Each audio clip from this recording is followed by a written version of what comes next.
Hey YouTube. So I recently got my third RMA Corsair h100i, and for the third time I had a pump failure. So I decided this time I'm not even going to bother to get another one. I'm just going to tear it apart, make a YouTube video about what the internals are, and get an air cooler. Because I've given up on these things.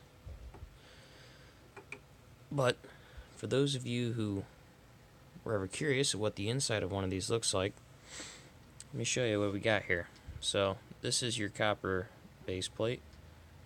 Basically it looks to me like they just cut into it and folded the grooves up. Pretty small fins, but pretty good surface area there. I figure that'd dissipate quite a bit of heat. That's the part you put your CPU on. A couple of screws on the bottom, it just bolts it down. There's a little rubber like deflector plate which then sits on top of that. This little channel here sits on top of that channel, and then this piece sits on top of both of them. You have your coolant coming back from the radiator, which goes into here, and then it pipes out of these two holes, which go through two holes in the rubber, and then pop out through the other side in the middle, go across the copper heatsink, and then back out the corners to these two positions, which ultimately goes out that hole back into the radiator. This one right here is the fill plug, which is done with a screw right here. The motor, pretty simple motor. I broke the leads. You can see little wires sticking up there. I just broke them to get it apart because I couldn't show anything otherwise. This is a little metal retaining, or not metal, it's plastic retaining clip, holds the hoses in place. When it's screwed in, the little lip holds onto the hose so it can't be pulled out, but still allows for you to rotate the hose freely. And then two screw holes down there at the bottom, right here and here, hold this from coming off. And two little black screws in here which do that. Then you got these two little rubber O-rings which go over top of the hose and hold it in there. I think these are mostly just for vibration. And then you have your foam, oh, not foam yet, we got this on the controller. This thing I broke, the two leads go on those little divots. They get soldered on right there.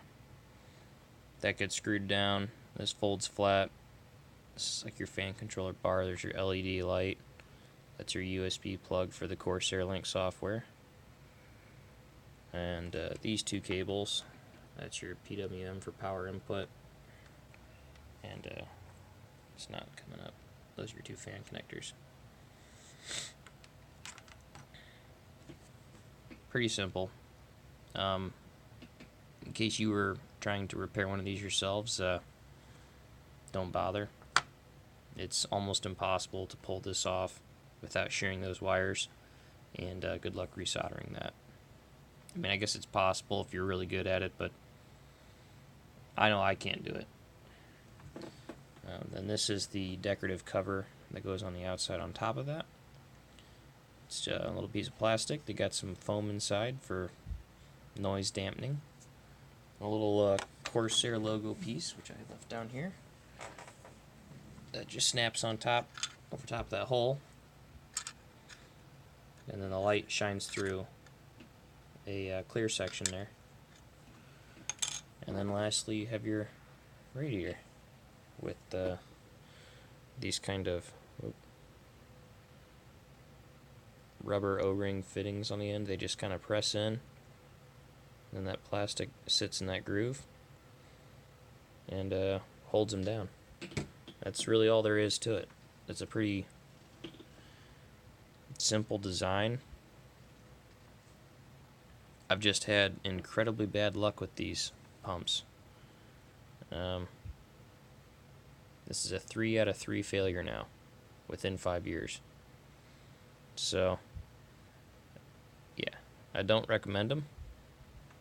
but I guess other people haven't had the issues I have. Hope it was informative, and share and like my video. Thanks.